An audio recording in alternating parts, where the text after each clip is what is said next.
आज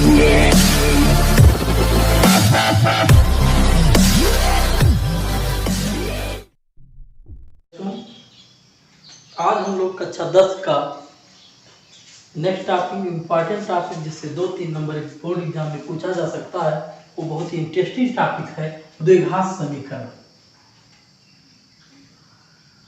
द्विघात समीकरण क्वाड्रेटिक इक्वेशन। आज हम बच्चों द्विघात समीकरण के बारे में पढ़ेंगे।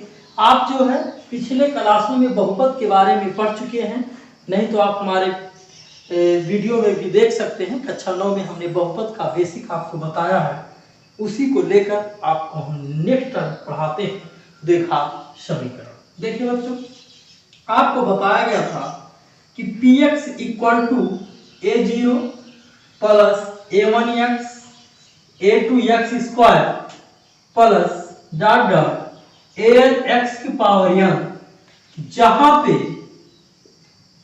a0 a1 a2 an जो है ये आपके अचर हैं और x आपका जो है चर है और उसके ऊपर n जो है ये आपकी पूर्णांक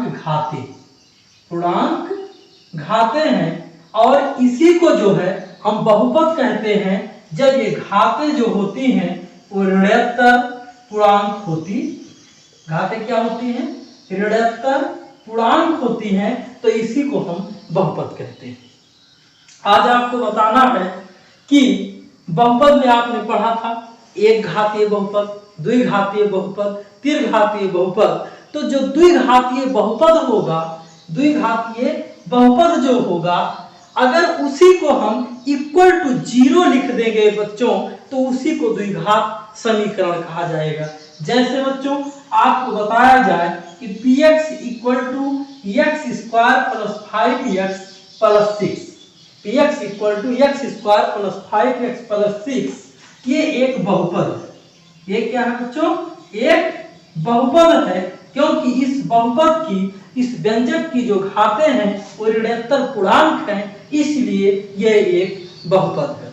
हम आपको परिभाषा क्या बता रहे हैं प्यारे बच्चों, कि अगर इसी बहुपद को इक्वल टू 0 लिख दिया जाए, यानी किसी द्विघात बहुपद को इक्वल टू 0 लिख दिया जाएगा, तो यही द्विघात बहुपद जो है आपका द्विघात समीकरण कहलाया जाएगा। Therefore, यानी कि px इक्वल टू 0 का मतलब क्या हुआ प्यारे बच्चों? इसका मतलब हुआ x square plus 5x plus 6 equal to 0।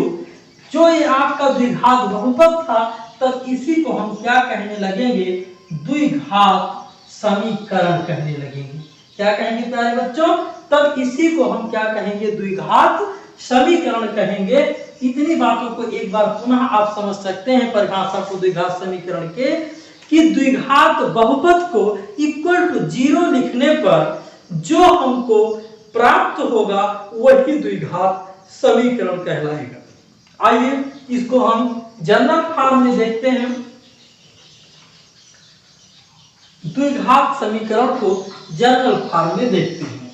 जैसे ax square plus bx plus c equal to 0, लेकिन शर्त यह है प्यारे बच्चों कि a का मान 0 नहीं होना चाहिए। क्या मतलब है इसका? अगर ये a का मान 0 हो जाएगा प्यारे बच्चों, तो ये x स्क्वायर का टर्म क्या हो जाएगा? 0 हो जाएगा। तो ये आपका द्विघात ना रह के एक घात हो जाएगा। इसीलिए यहाँ पर ये लिखना काफी जरूरी है, काफी मतलब एकदम नेसेसरी है कि a नॉट इक्वल टू 0 लिखना आप नहीं भूलेंगे। तो ये जो आपको रूप दिख रहा है, ये आपका द्विघात समीकरण का जो है जनरल फॉर्म, यानी कि व्यापक रूप दिखाई पड़ता है। इसके बाद प्यारे बच्चों, इसी को स्टैंडर्ड रूप यानी कि मानक रूप भी कहते हैं। जैसे आपने द्विघात बहुपद भी पढ़ा है, घातों को अवरोही क्रम में या आर वही क्रम में लिखने में जो प्राप्त होता है उसे द्विघात बहुपद का मानक रूप कहते हैं। उसी प्रकार से द्विघात समीकरण का ये मानक रूप है ax square plus bx plus c equal to 0 को द्विघात समीकरण का मानक रूप कहते हैं, जहां a नॉट इक्वल टू 0 है और a को हम x स्क्वायर का गुणांक कहते हैं, b को जो है हम x का गुणांक कहते हैं और c को हम अचर पद कहते हैं। और जहां पर a b c हमारे कांस्टेंट है और x हमारा वेरिएबल है। ठीक है, तो आइए बच्चों आगे देखते हैं। ये आपको द्विघात समीकरण पता चला। अब बात आती है द्विघात समीकरण का मूल क्या होगा। द्विघात समीकरण का मूल, द्विघात समीकरण का मूल। तो प्यारे बच्चों यहां पर मूल कहा जा रहा है और आपको यही बहुपद वाले चैप्टर में आपको शून्य पढ़ाया गया था। क्या पढ़ाया गया था? शून्य। तो द्विघात बहुपद का जो शून्य होता है वही द्विघात समीकरण का मूल होता है। यानी हम कह सकते हैं कि द्विघात बहुपद का शून्य और द्विघात समीकरण का मूल दोनों सेम होते हैं। तो शून्य जैसे x square plus 5x plus 6 ये आपका एक द्विघात बहुपद है।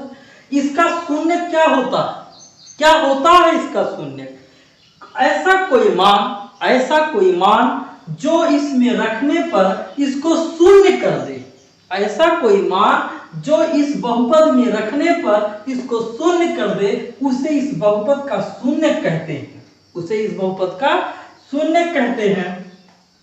उसी प्रकार से अगर ये आपका समीकरण बन जाता है इक्वल टू 0, तो ऐसा मान जो इसमें रखने पर, ऐसा मान जो इस समीकरण में रखने पर, यानी कि x का ऐसा मान जो इस समीकरण में रखा जाए और इस समीकरण को संतुष्ट कर देता है, वह उस द्विघात समीकरण का मूल कहलाता है।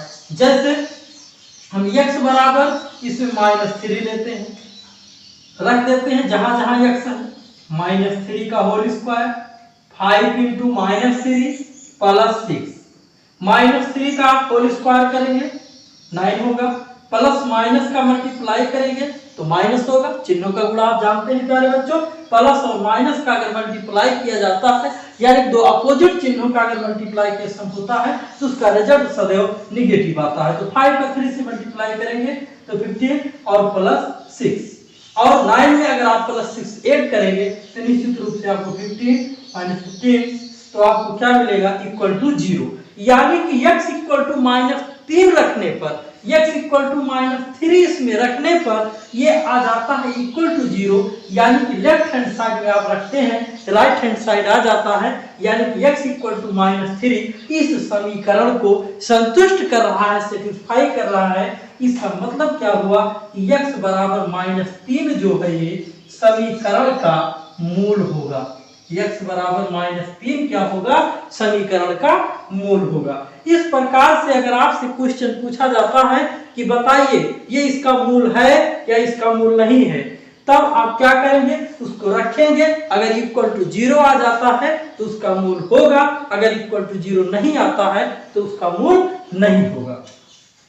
इस प्रकार से आप किसी भी क्वेश्चन को चेक कर सकते हैं कि यह द्विघात समीकरण का मूल है या द्विघात समीकरण का मूल नहीं है। एक बेहतरीन क्वेश्चन आपको बताते हैं जो है चेक करने के लिए। जैसे तमाम क्वेश्चन ये भी पूछे जा सकते हैं, आप पीएमसीआरटी में क्वेश्चन ये भी पूछा जाता है। चलिए कुछ प्रॉब्लम देख लेते हैं हम लोग, छोटे छोटे प्रॉब्लम जो कंसेप्ट बेस्ड प्रॉब्लम है, जिससे अभी तक बताया गया टॉपिक आपका व्यवस्थित हो सकता है। जैसे आपसे पूछा गया x - 2 का whole square plus 1 equal to 2x - 3।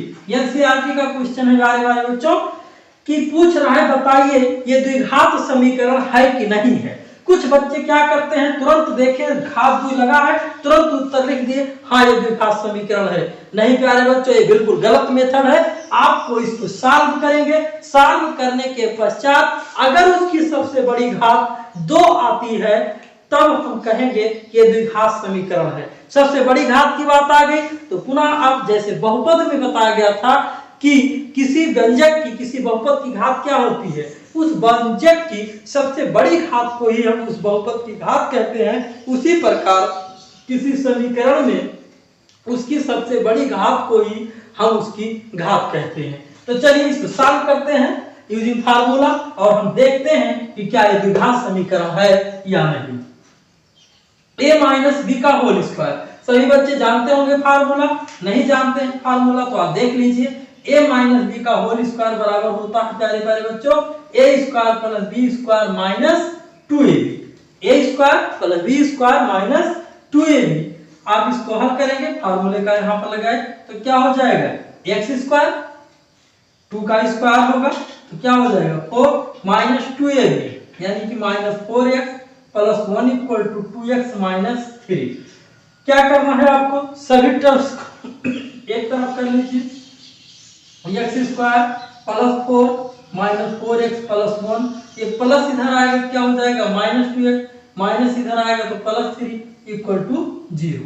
तो आपको क्या मिलेगा प्यारे बच्चों, x square minus 4x minus 2x क्या हो जाएगा माइनस 6x, 4 प्लस 1 प्लस 3 कितना हो जाएगा 5 प्लस 3 कितना हो जाएगा 8, तो इक्वल टू 0। आप क्या देख रहे हैं कि जो आपने सॉल्व करके आपने प्राप्त किया प्यारे बच्चों, इसमें जो x की सबसे बड़ी घात है वो 2 है, यानी ये आपका द्विघात समीकरण है।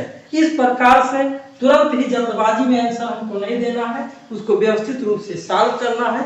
अगर उसकी घात जो है सबसे बड़ी आती है तो हम कहेंगे को द्विघात समीकरण है, अगर उसकी घात बड़ी नहीं आती है तो हम कहेंगे द्विघात समीकरण नहीं।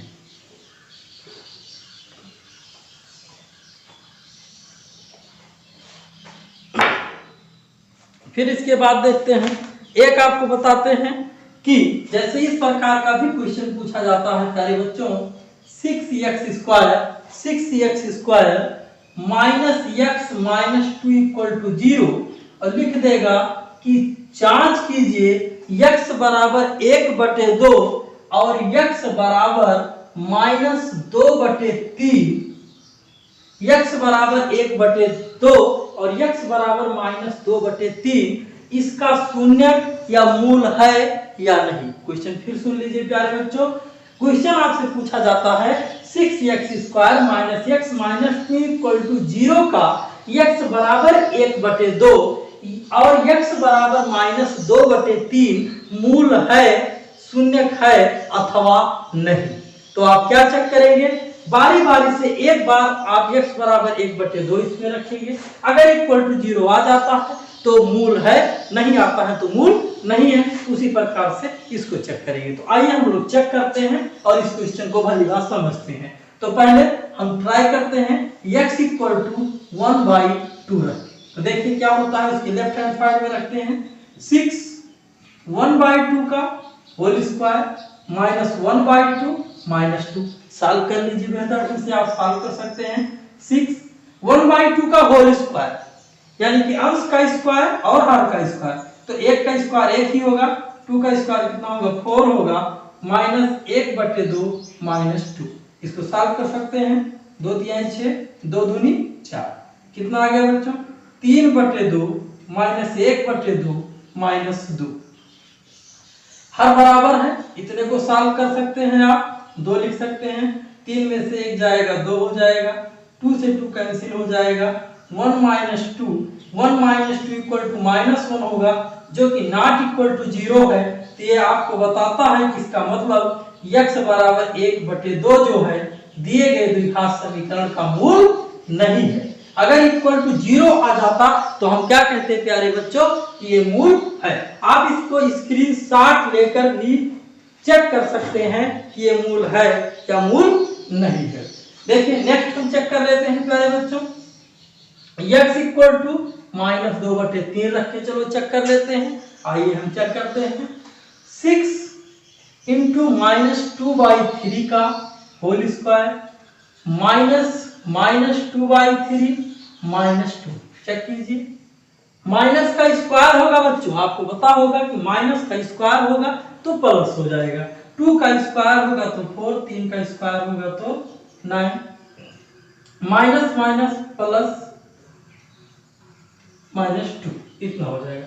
इसको भी सॉल्व कीजिए, 3 दूनी 6 और 3 त्रिका 9, काटना सबको पता है, 3 दूनी 6 और 3 त्रिका 9, अब कटेगा नहीं तो 2 चौक 8, 8/3 प्लस 2/3 -2, हर यहाँ भी बराबर जुड़ जाएगा, 8 2 10/3 -2, इसके बटे कुछ नहीं है, एक कर सकते हैं, बटे 3 10 के 10, 3 दूनी 6 और 10 में से 6 जाएगा 4/3, ये भी नहीं है इक्वल टू 0, ये यानी कि क्या मतलब हुआ कि x बराबर -2/3 भी जो है वो दिए गए समीकरण का जो है वो मूल नहीं। इस प्रकार से प्यारे बच्चों हम लोग चेक कर सकते हैं कि मूल है या मूल नहीं है। क्वेश्चन को ध्यान पूर्वक देख सकते हैं, स्क्रीनशॉट ले सकते हैं, वीडियो को रिपीट करके आप देख सकते हैं कि ये मूल है या मूल नहीं। तो इस प्रकार से आप जो है इस टॉपिक पर कोई भी क्वेश्चन सॉल्व कर सकते हैं कि वो मूल है या मूल नहीं है। और भी बेहतरीन क्वेश्चन बोर्ड में जो है आए हुए हैं उसको भी देख लीजिए। एक क्वेश्चन है बोर्ड एग्जाम में आया हुआ है, उसको भी बता देते हैं। थोड़ा सा जो है इम्पोर्टेंट क्वेश्चन है, थोड़ा ध्यान पूर्वक देखिएगा ताकि बेहतर रूप से समझ में आ जाए।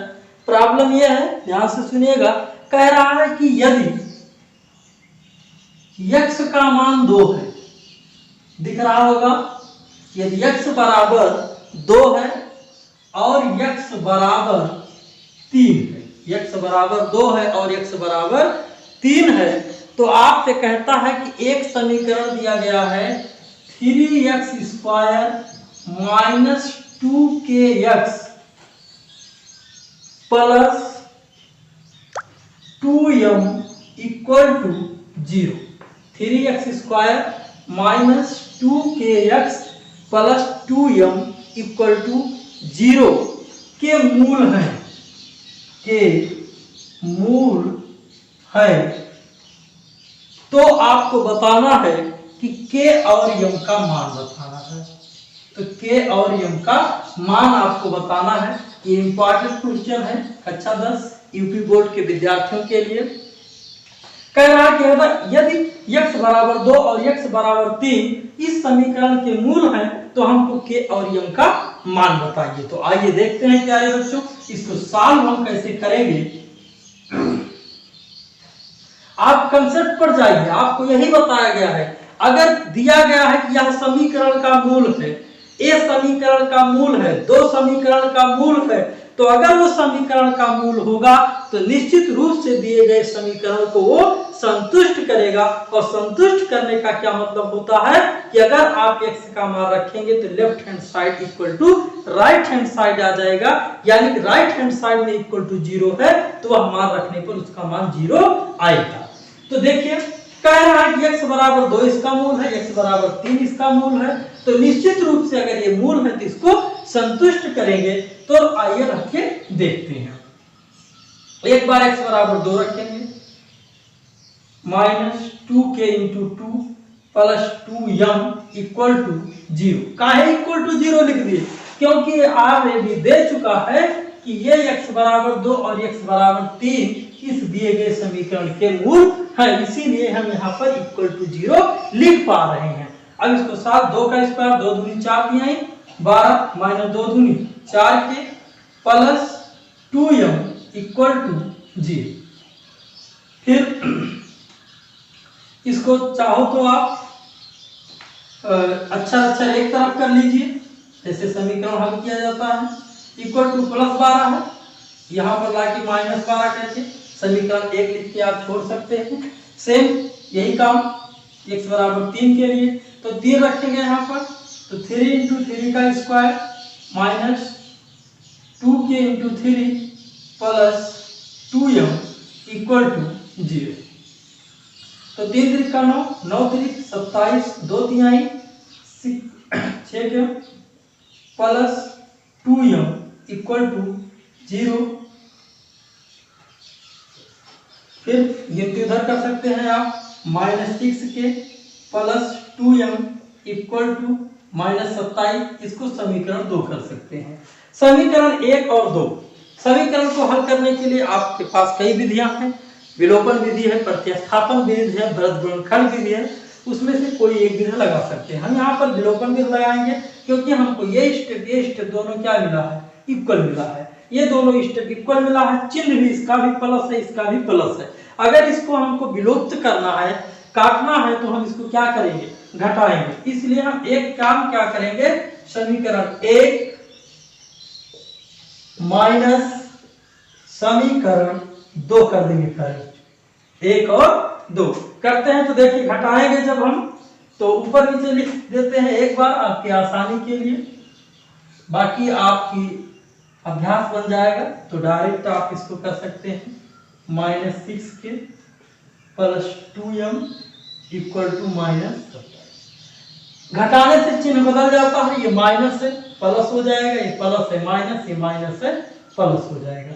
तो 6 में से 4 जाएगा तो आपको यहाँ 2k मिलेगा, प्लस माइनस से आपका कैंसिल ही हो जाएगा। 27 में से 12 जाएगा आपका, तो कितना आएगा, 7 में से 2 गया 5, 2 में से 1 गया 1, 15 आ जाएगा।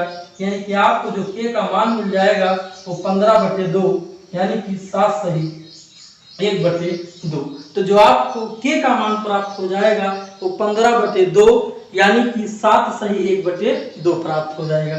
अब इसी k का मान जो है, k का मान चाहे समीकरण 1 में रख लीजिए प्यारे बच्चों, चाहे समीकरण 2 में रख दीजिए, चाहे जिसमें रखेंगे आपको जो है m का मान प्राप्त हो जाएगा। तो चाहे जिसमें रख देते हैं हम, 2 में रख देते हैं, तो 2 में रखेंगे तो देखिए -6 k का मान कितना रख देते हैं बच्चों, 15/2 प्लस 2m इक्वल टू -27। आसानी से हल कर सकते हैं आप। 2 तिहाई 6, 15 तिहाई 45 प्लस 2m इक्वल टू -27, यानी कि 2m -45 है, बराबर के उधर जाएगा प्यारे बच्चों, तो प्लस 45 हो जाएगा। इसको आप घटा देंगे, 15 में से 7 गया 8 और 3 में से 2 गया 1, यानी कि 18 आ जाएगा। और आपको जब मिल जाएगा 2m इक्वल टू 18, तो आप m इक्वल टू 18/2 कर सकते हैं। यहाँ 2 मल्टीप्लाई कर रहा है तो अपोजिट साइड जाएगा, यानी कि लेफ्ट उधर जाएगा, तो क्या होगा, डिवाइड करेगा, 2 के 2 दोनों 18, तो m का मान 9। इस प्रकार से आप आंसर क्या प्राप्त हो जाता है प्यारे बच्चों, आपको k का मान 15/2 और आपको m का मान मिल रहा है वो आपको 9 मिल रहा है। और ये आपका क्या हो गया, आंसर हो जाता है इस प्रकार से कि, तो इस प्रकार से द्विघात समीकरण से संबंधित और उसके मूल पर संबंधित आप क्वेश्चन लगा सकते हैं। आप अपनी बुक से ढेर सारा प्रयास कीजिएगा, प्रैक्टिस कीजिएगा। धन्यवाद। आज इतना।